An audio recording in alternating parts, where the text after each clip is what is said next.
very well done.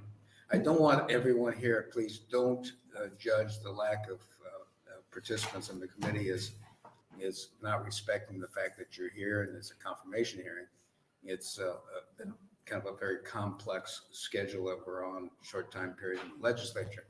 There will be more coming in. Senator Hughes can introduce herself if she would. Wrong seat. What? That's regular seat. It's okay, just introduce yourself. Sorry, Jana Hughes, District 24, which is Seward, York, Polk, and a little bit of Butler County. So. Sorry I'm late, I went to the wrong room.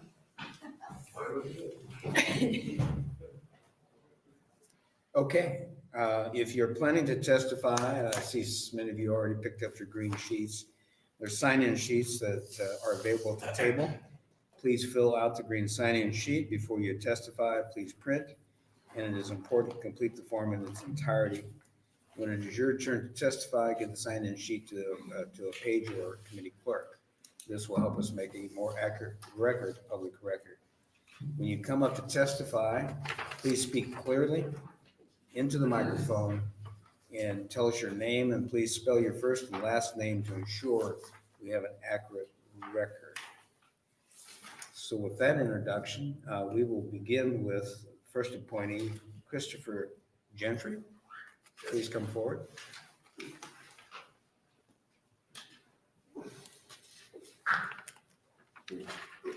Welcome, Mr. Gentry. Thank you. Thank you, Senator Halloran and senators of the committee. My name is Chris, as fine, C-H-R-I-S, Gentry, G-E-N-T-R-Y. Cow-calf producer out in Cherry County, seeking reappointment to the brand committee. Do you need a little history on me or anything of that nature? If you don't mind, that would be Sure. So I was first got on the committee, and that was before a confirmation was required. I got on in 2018. When we got on that committee, there was some, I would say, little battles with digitalizing the brand committee. So that was when the iPads came out, and there was a little bit of heartburn with that, but we got through that. And I think that was a huge, huge step for the committee. We were able to digitize the records, and that made efficiencies so much better in the committee because we can look up that data and create what we need to do to move inspectors around. Senator Halloran, I know you're very familiar with that. And we made the committee a lot better, a lot stronger, cleaned up a lot of stuff. And I feel that it's important to continue on that mission. And we're now facing EIDs, which I'm sure you're all interested in how that's progressing. The new bill made that a premise as to what we're going to do with those EIDs. It is a work in progress right now. We're working on the software issues. We lost Nebraska, whatever the name of that is, for the software programming. So we're looking for a third-party software company, which we do have, working on a contract with that to get that going and finding out if that's going to be viable in every sector. Some sectors it's more viable than others, but we're working hard on that. We want to get it right. I think that pretty well states where I'm at this moment. So it's open questions, I guess, right? Well, thanks for that quick biography. Sure. Gentry. Any questions from the committee? Yes, thank you, Senator Holcroft. Chairman Halloran. I'm just curious about the Missouri Military Academy.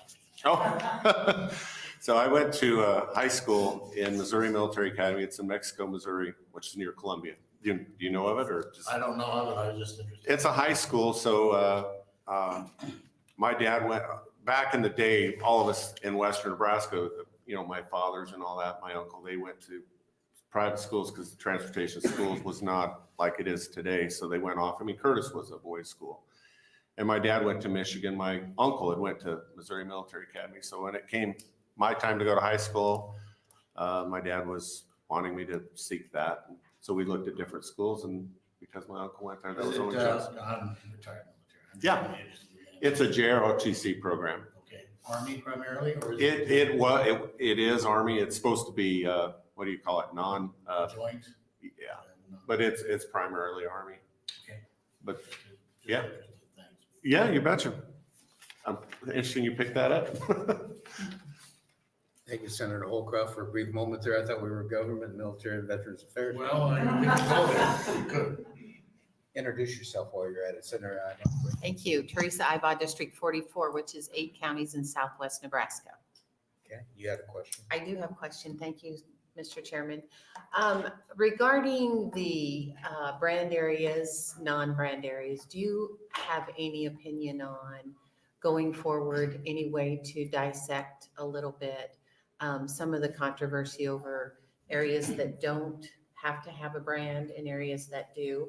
I still get a lot of, especially from eastern Nebraska, from producers that are in non-branded areas versus feedlots or even producers in central and western Nebraska that are in branded areas. And I just wonder if you have any comments going forward, or if there's been any thought put into how to amicably kind of mend the two or mesh the two. Mesh the two is, As far as getting along. well, I'm not sure. I personally don't have any controversy with them. I'm in the brand area, but I am too. I know that's more of a heartache down on the eastern side where that border lies, right? So whether if you are or aren't, I'm so far deep in that I'm just really out of the spectrum as to know what the heartaches are there. So I don't feel like I'm weak to comment on that. I don't know I know what the cure-all would be. Let's make the whole state brand inspection area, right? But, Or not. or let's not go or not. We do not have to No, go there. and I get that. That's not my call. That's Yeah. you all's call, and that would take a bill to happen. And I don't think there's support to make that happen. So yeah, I think that to make that get along, and I think we've been working through that.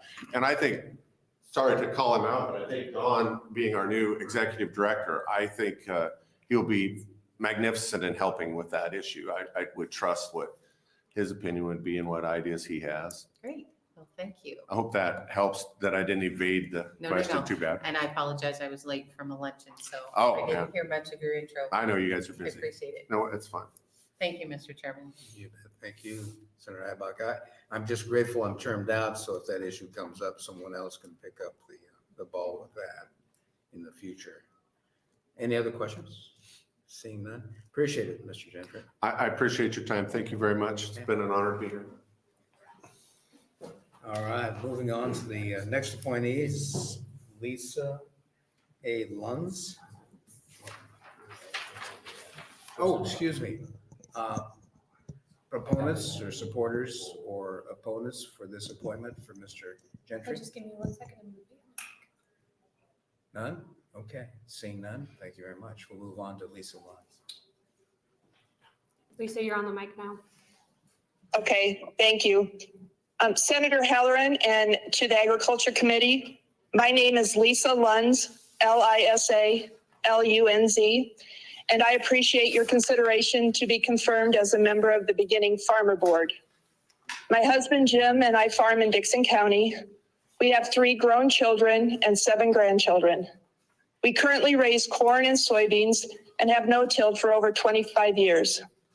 I understand the importance of the agriculture economy to the state of Nebraska, and beginning farmers are the future. Our operation consists of the 2 of us, and currently we do not have any family coming back to the farm. I have been involved in our community and at the state level during my career.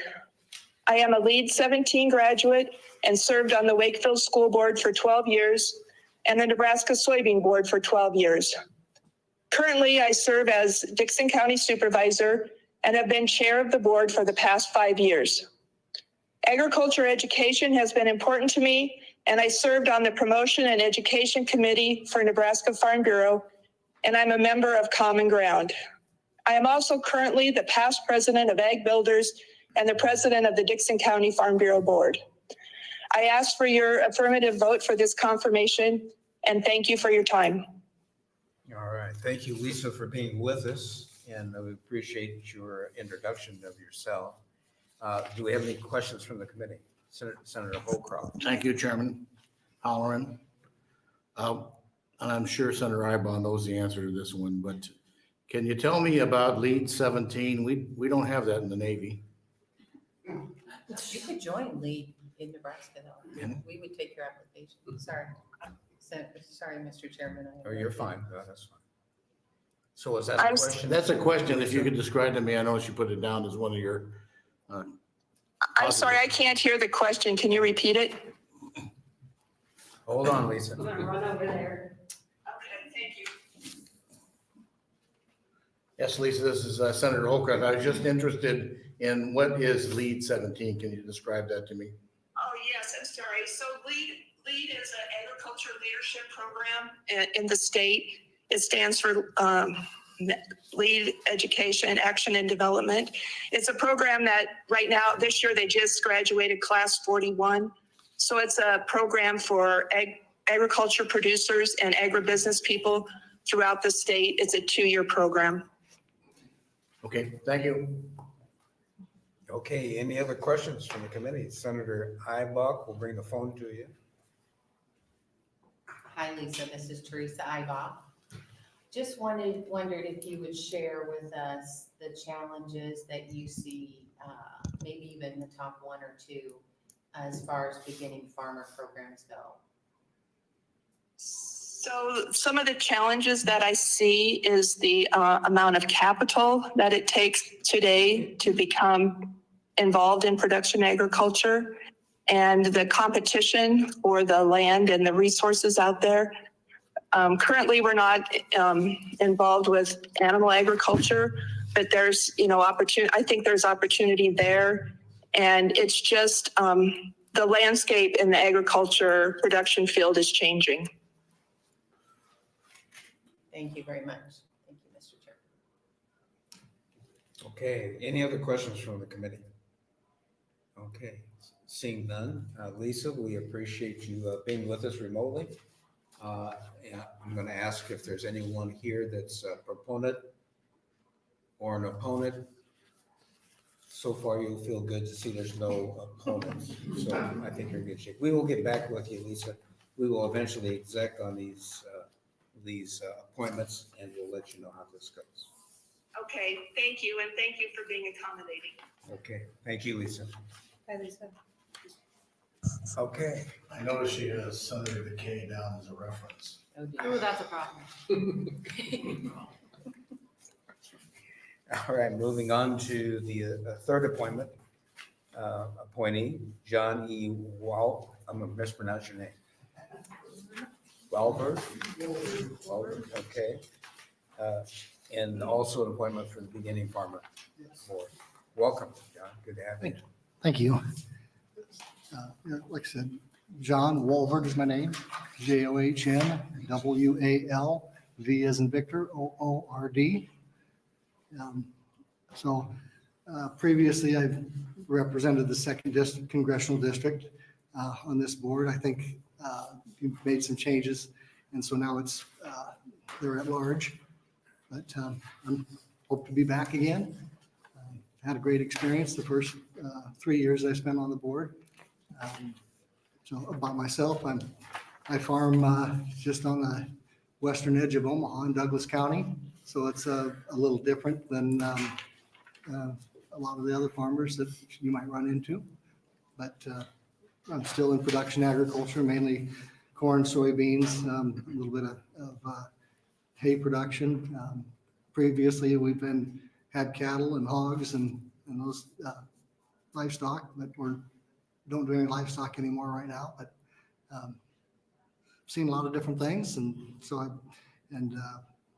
over the last 3 years being involved in this board, it's been a real neat experience to see the young farmers that have applied to this program, the different things that they're doing out there to make a go of it, and to see this program help them out.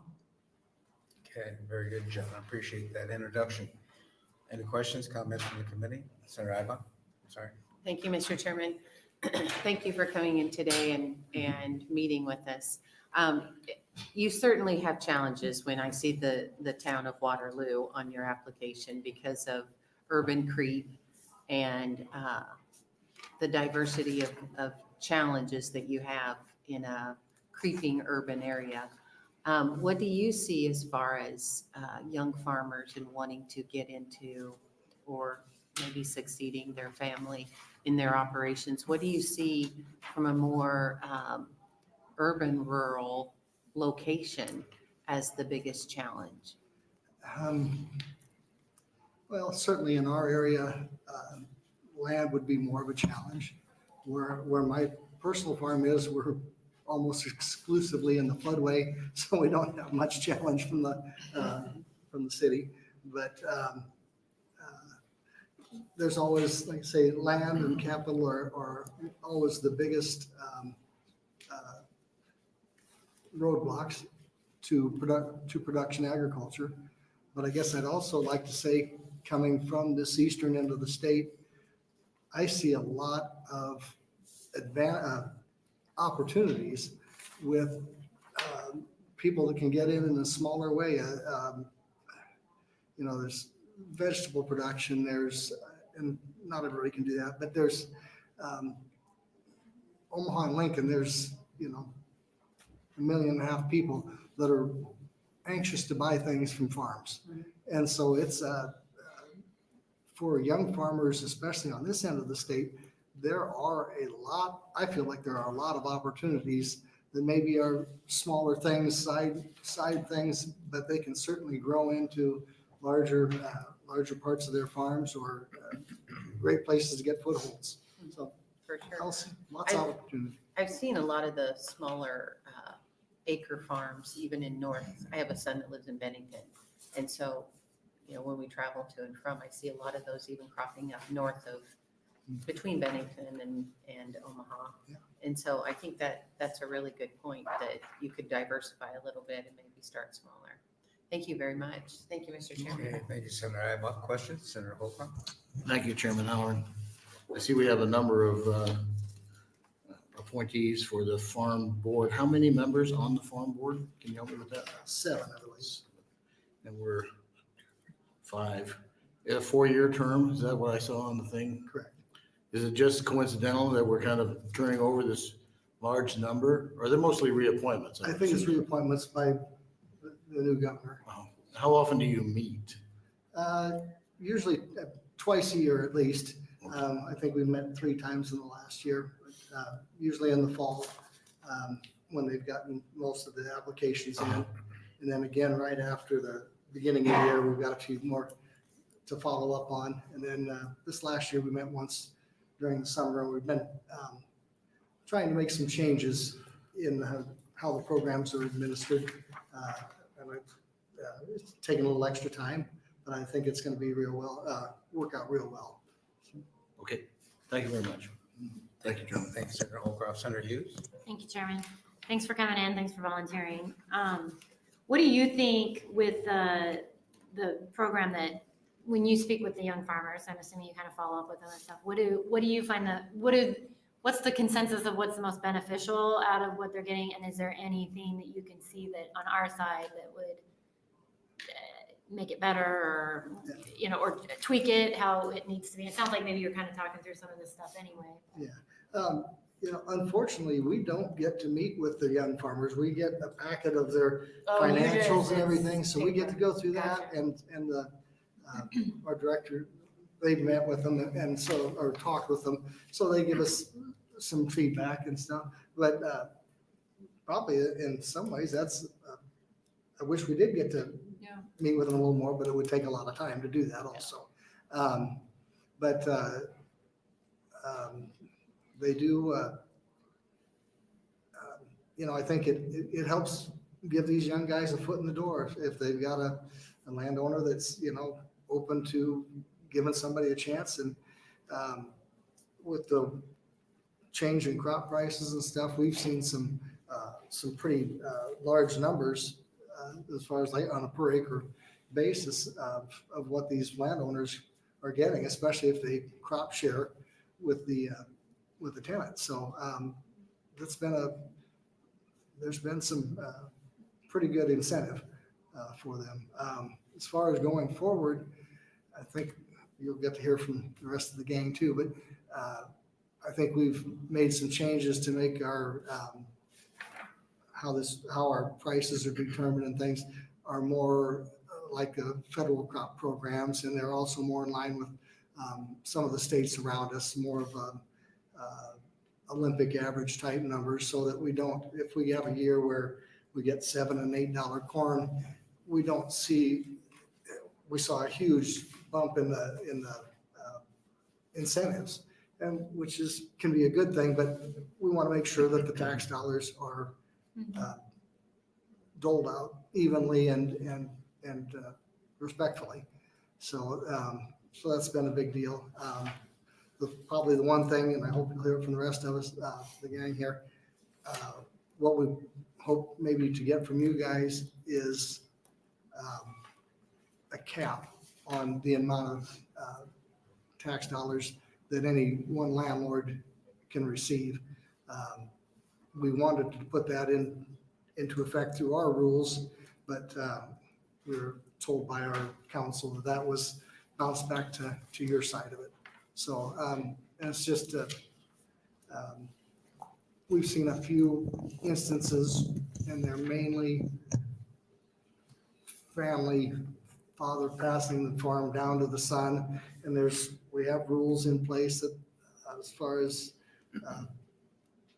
how that can be done, but we've seen a few of those that end up being a lot of tax dollars going to one individual, and we just, the way the rules are written, we kind of have to treat everybody fairly, the same, but we think that would be one place that could help narrow that down a little bit.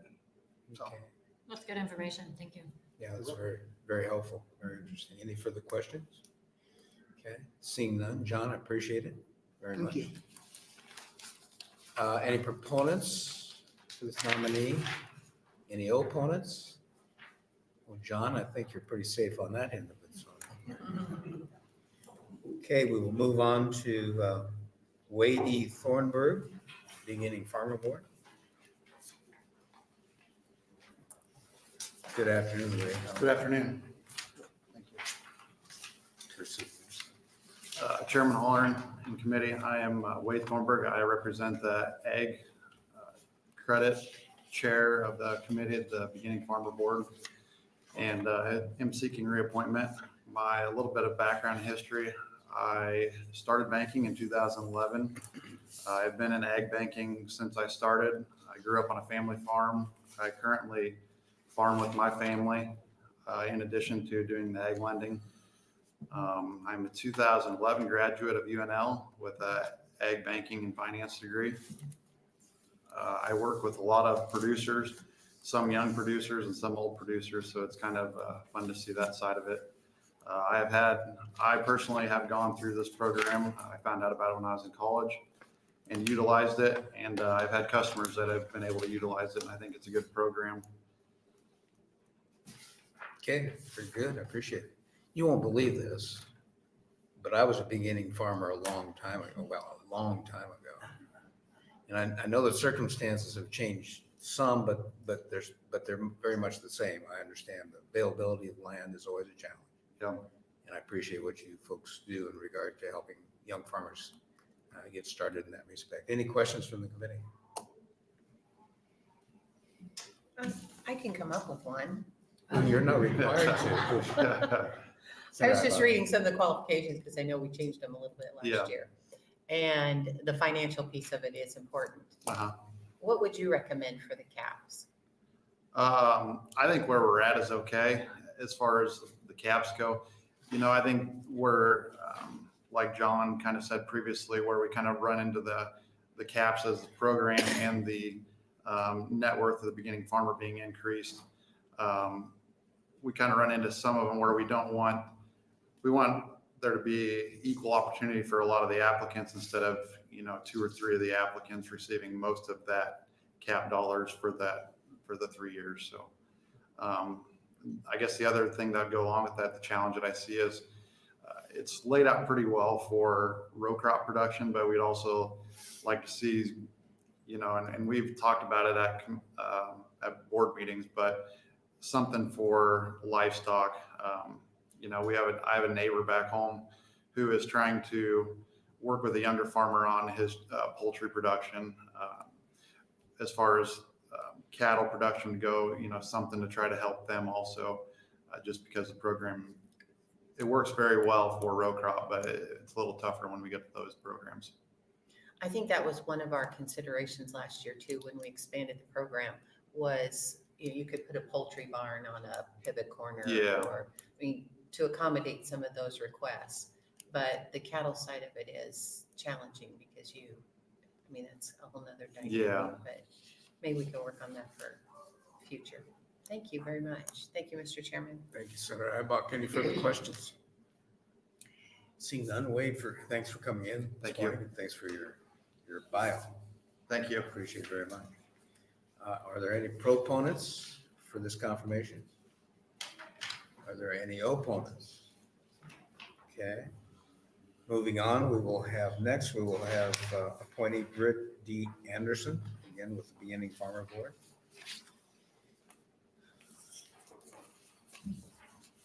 Welcome, Mr. Anderson. Thank you.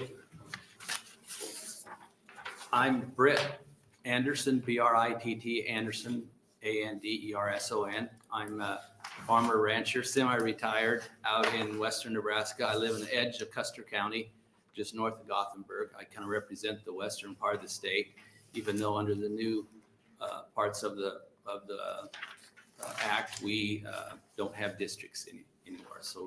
But I do like to represent my part of the state. So, and I ask that you would consider reappointing me to my second term on the board. I feel this is a good program. I've been in agriculture all my life. My son actually is the 5th generation now that's farmed out in our part of that country. And I helped him. Obviously, he did not take advantage of this act, but I was able to help him get started. But I see a lot of, it's a huge challenge for a young producer to, of course, we're involved in ranching and farming both. And so we try and work both parts of that to be viable and stay in business. But to give a young person some kind of opportunity, whether it be renting some land, or I would like to see expanding part of the livestock, part of it too, but I know it's really challenging. But it's a huge challenge for a young producer. The amount of capital, the new parts of the new act now with a higher asset limit is going to help. I mean, I think it just gives them more of a chance to succeed. They need, you need collateral, you need assets to be able to go out and borrow money to try and get any kind of a business started. So that will surely help. And we'll see if we don't get more applicants now that would qualify for this. So again, I look forward to working in this program another term if I could be approved. So. Okay, appreciate it, Britt. Questions from the committee? Senator Brewer. Thank you, Mr. Chairman. So you're north of Gothenburg, not quite to Arnoldton, or? Correct. But you're mailing I'm in your district now. Yeah. I was actually more with the Dawson County District, which Teresa would be now. So It's good We country. can both play now. you have a big area to I serve. do have a big area. No, glad to hear you're there. Okay, thank you, Senator Brewer. Any other questions from the committee? Yes, Senator I'll come Ibach. up with one more. I appreciate your comment on the threshold for the assets because my son didn't qualify because he worked in the banking industry before he came home. So it's good to have reinforcement that was a good move. Is there anything else besides the livestock piece that you think we can improve on? Not right offhand. I can't think. I mean, I don't know how challenging it was when I started in agriculture. And of course, that's been 50 years ago. I mean, I'm not a young person anymore, obviously. But even if we could, like John was talking, if a young producer could diversify, let's start with a sideline business, and work. I mean, it's farming it's a lifetime experience. You're not going to get in to be a full-fledged producer in a year or two, so some way, and I don't know exactly, to get your foot in the door and get started, and I think this program tries to do that. It really does. And I just look at our agriculture situation now and how difficult it would be to step into that. And even the amount of capital it takes, it's huge. It just is huge. But oftentimes these young producers, if they can work with an older farmer and he'll give them a little help, to use some equipment so I can't say right offhand what we could do different, but that's where it has to start, is somewhere like that. Thank you very much. Thank you, Senator. Senator Hughes? Thank you, Chairman. Do you have a stat on average, how many beginning farmers take advantage? Well, I think Brad could say for sure. Okay. I can say between I can 30, grab it now. I was gonna say most of our applicants 30 to 40 per You get year. 30 to 40 per year. That's a lot.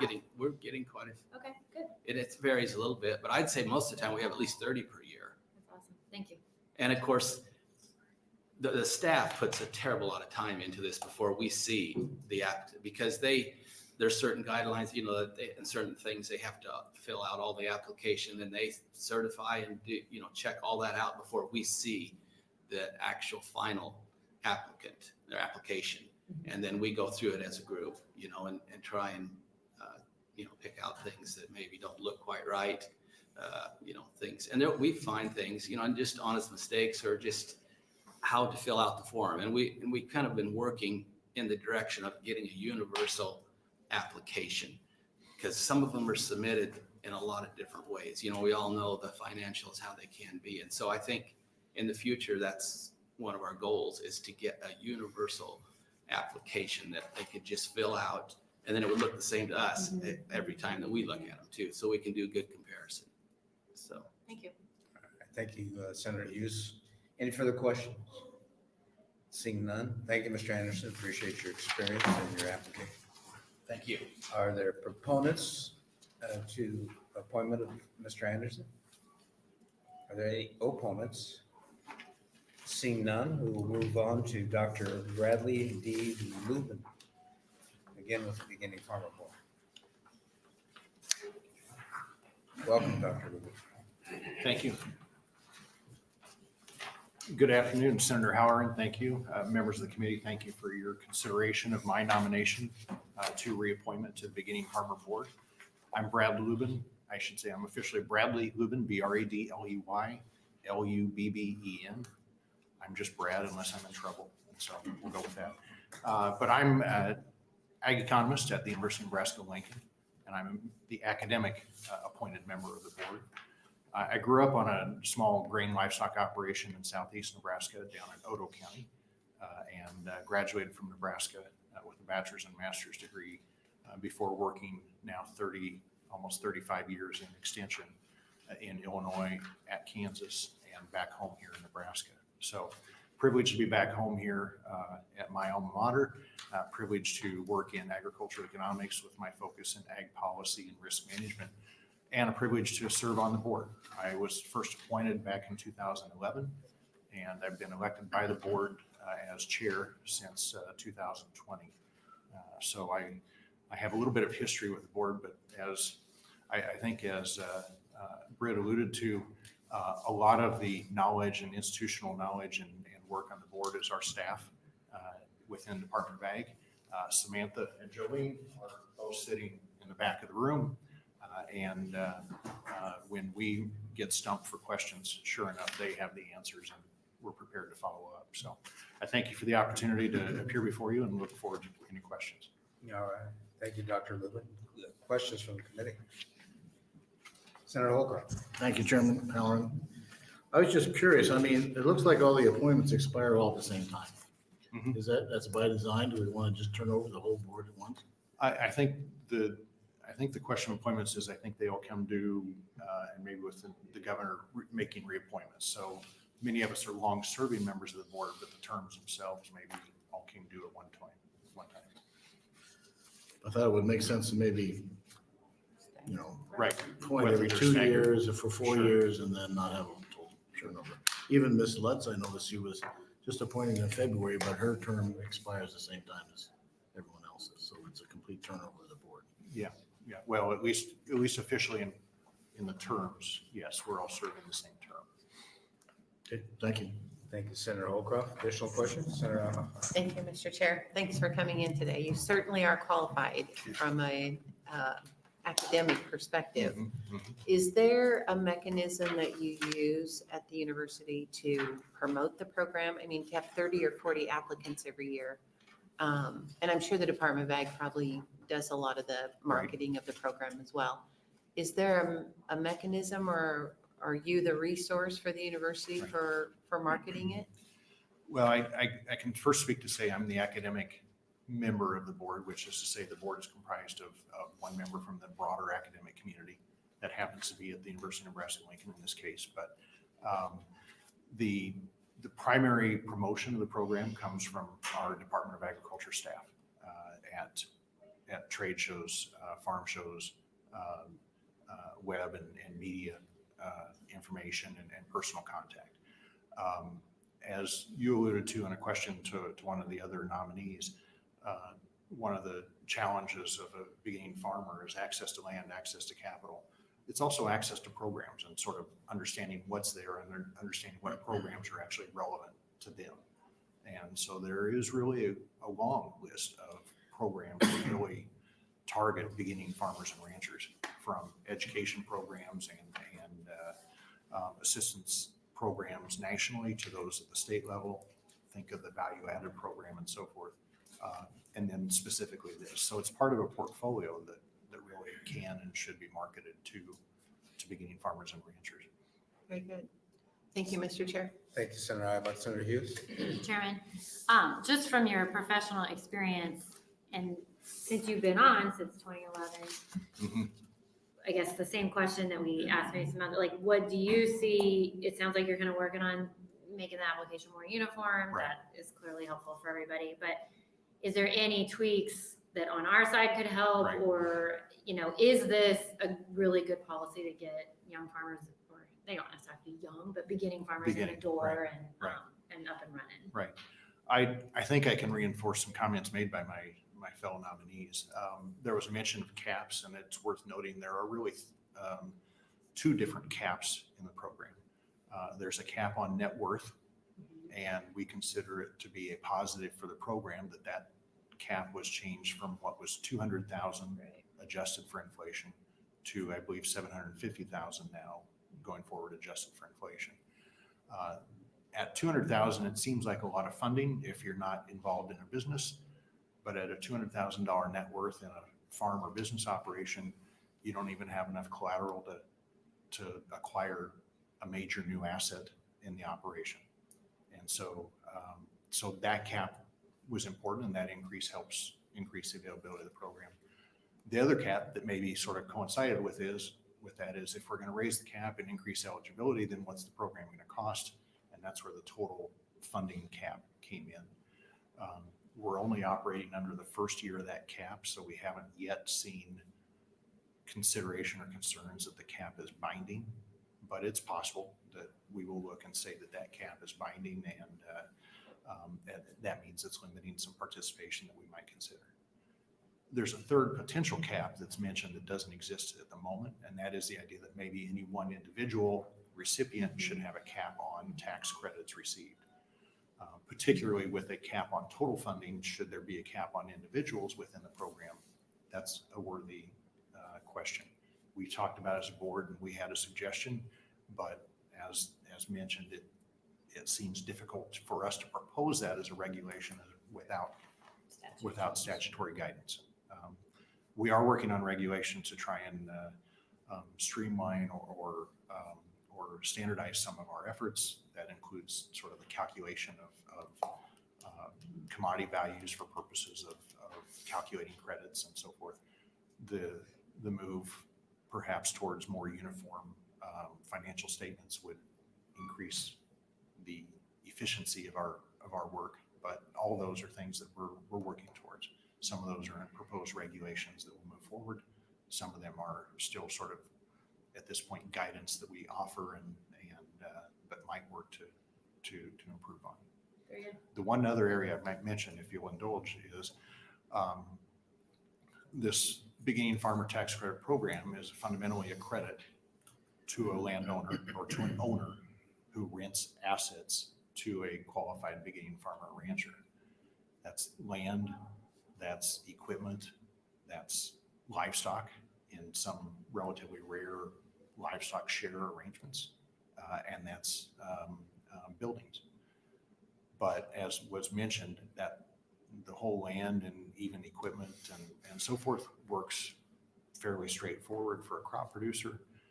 For a beginning farmer or rancher that's interested in a livestock operation that includes a facility on a relatively small footprint of land, this isn't quite as applicable, particularly if that new beginning farmer rancher is not actually borrowing or renting the facility, they're borrowing the funding to build the facility, then this program doesn't quite fit that as it currently is.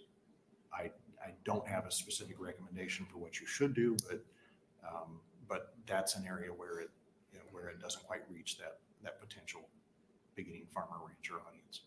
Yeah, very good. Thank you. Thank you. Okay, thank you, Senator Hughes. Any further questions? Okay, seeing none. Dr. Lubben, thanks for coming in. Thank you, and I appreciate the opportunity to appear before you. All right, have a good day.